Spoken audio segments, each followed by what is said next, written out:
27 तारखेपासून मुंबईहून आल्यापासून आम्ही बाहेर साहेबासाठी पडलो. प्रचार 6 तारखेपासून चालू झालाय. 6 तारखेपासून आज तारखेपर्यंत एवढ्या गावात माझ्या सभा झाल्या गेल्या, पण ह्या पोरीनं एवढं कधीच बोलली नाही. का?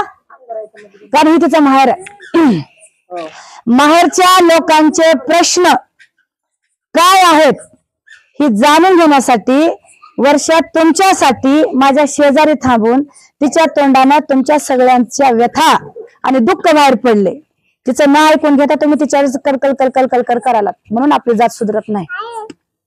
आपल्याला समजून घेण्याच्या अगोदरच शिंग फुटत, म्हणून ऐकून घ्यायचं. मध्ये बोलायला बोलणं हरकत नाही, परंतु वर्षासाठी तुम्ही गावाला तिच्यासाठी टाळा वाजवा. तिने तुमचे प्रश्न मांडले, आतापर्यंत तिने कधीच बोललो नाही. मी तुम्हाला आता इथं आले, तुम्ही मला एवढ्या आतुरतेने बोलवलात, सगळ्यांनी मान दिलात, मला बोलवलात म्हणजे आमच्या भालेराव साहेबांना मान दिलात, त्याच्यासाठी मी तुमची ऋणी आहे, आभारी आहे. असाच आशीर्वाद राहू द्या. आशीर्वाद मागायचा मला हक्क 100% आहे. काय सांगते, तुमच्या इथं बसलेल्या बाहेरच्या गावून नांदून आलेल्या बायका आहेत बघा. बायका आहेत म्हणून मी बायकावर बोलणार आहे. तुमचे स्वभाव जे काय असतील मी ओळखले आणि मी बोलते. तुम्ही इथून आलेल्या बायली की कमी सुना जास्त आहात, बरोबर? दिलेलंच घर आहे का तुमचं? इथं दिलेलं घर आहे, तुम्हाला आई वडिलांनी जन्म दिला. बघा, ऐकून लक्ष देऊन ऐकून घ्या माझं, मी काय बोलते तुमच्या डोक्यात पडल. जन्म दिला आई वडिलांनी, तुम्ही इथं आलात, मुलं बाळ झाले. प्रत्येक आई वडिलांचा उद्देश जीवन जगताना, प्रत्येक आई वडिलांचा उद्देश जीवन जगताना काय असतो? आपल्याला पहिलं बचपन, लहानपण येते, तरुणपण येते, तरुणपणामध्ये लग्न होतात, लग्न झाल्यानंतर संसाराचा गाडा, संसाराचा गाडा झाल्यानंतर आई वडील, म्हणजे तुम्ही आई वडील म्हणता, लेकरांची जिम्मेदारी येतात, बरोबर आहे की नाही? लहान लेकरापासून आतापर्यंत तुम्ही आजोबा पण झालात. ह्या काळामध्ये प्रत्येक बाईचा, प्रत्येक पुरुषाचा उद्देश काय असतो? आपल्या मुलाबाळाचं रक्षण करणे. समजा तुम्हाला 2 मुलं 2 मुली आहेत, असतीलच ना लेकरं बाळा सगळ्यांना. मुली किती लोकांना आहेत तिथं? मुली असणारे बाळ हातवरी करा ना प्लीज, कृपा करून. मुली असणाऱ्या बायकांनी हातवरी करायचं. एवढ्याच मुली आहेत? एकच, हा बस, एक मुलगी आहे. मुलगी लग्न होईपर्यंत तुम्हाला चिंता राहते की नाही? कशाची चिंता राहते? मुलगी शाळेला पाठवता, शाळेला मुलगी गेल्यानंतर घरी येईपर्यंत तुम्हाला काळजी राहते की नाही? बरोबर, हात मागे करून बोलते, सॉरी माझे पाय दुखत. मुलगी शाळेला गेल्यानंतर तुमच्या घरी येईपर्यंत तुम्हाला चिंता राहते की नाही राहते?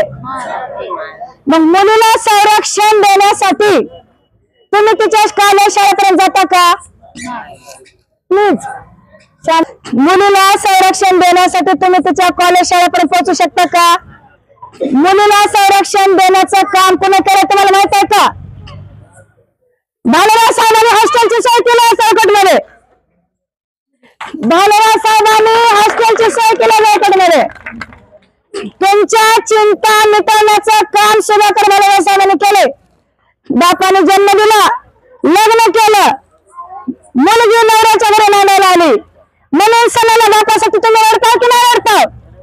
मग 10 वर्षाच्या बापाने तुमचं संरक्षण केलं, 10 वर्षाच्या भालेरावाने तुम्हाला पाणी दिलं, 10 वर्षाच्या भालेरावाने तुम्हाला रोड बांधून दिले, 10 वर्षात भालेरावाने जी पोस्टलबाजी न करता तुमचे सगळे काम करून नारळाला पडतं तुम्हाला संरक्षण केले. हे रोड तुम्हाला दिसत नाहीत का? इमारती तुम्हाला दिसत नाहीत का? 2 इमारती दिसत तुम्हाला भ्रष्टाचाराच्या. गावात सोय केलेले तुम्हाला दिसत नाही का? मग बाप तुम्हाला विसरता येतात?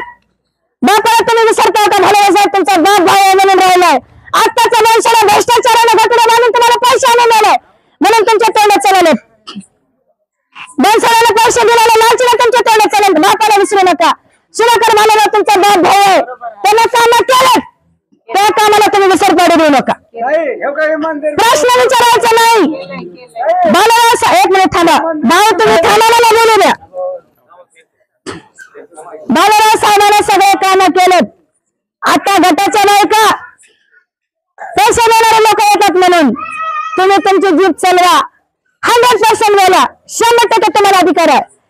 मतदार आहात म्हणून पण आहे, मातन समाजाचे आहेत म्हणून पण आहे. पण भालेराव साहेबांना लोक पोतराज म्हणालेत. तुमच्या डोक्यात कुठे जातात? तुम्ही काय गेला नाही भांडायला त्या लोकांना? आमच्या लोकांना पोतराज तू कस काय म्हणून अपमान केलास म्हणून? ह्या खालच्या गावामध्ये एक नीच नायकांनी भालेराव साहेबांच्या कॅरेक्टरवर बोट उचललं. तुम्हाला अक्कल नाही? तुम्हाला कसं कळालं नाही? तुमच्या जातीतल्या माणसाला अपमान करून बोललं त्या बाईनं, तुम्ही कसं काय उत्तर दिलं नाही? तुम्हाला कळालं नाही का? आज तो माणूस नसताना काम करून दिलेलं तुम्हाला जाणीव नाही. तुम्ही बापाला भावाला विसरता आणि आज काल आलेल्या माणसाचे तुम्ही कपडे, साड्या, बचत गटाचे पैसे, 500 रुपये लक्षात घेऊन तुम्ही भालेराव साहेबांना प्रश्न विचारता? हे तुमचा समाज आहे का? असा समाज जर तुमच्या पाठीमागे नसला तर आपला माणूस मंत्रालयात कसा जाईल? भालेराव साहेबांना मंत्रालयात पाठवायचं का नाही? तुमचा आशीर्वाद देणार का नाही? भालेराव साहेबांना काम केलं का नाही?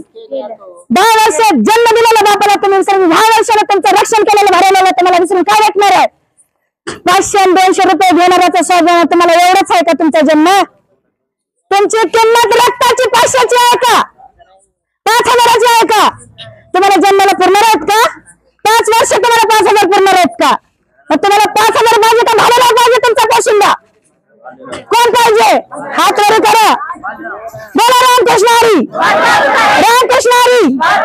महाविकास आघाडीचा, अण्णाभाऊ साठेंचा, डॉक्टर बाबासाहेब आंबेडकरांचा, शरदचंद्र पवार साहेबांचा, जयंत पाटील साहेबांचा, सुप्रिया सुळेंचा, सावित्रीबाई फुलेंचा, नमस्कार, अण्णाभाऊ साठेंचा, लवजी साळेंचा. अजून कोण राहिले का? तुम्ही द्या घोषणा.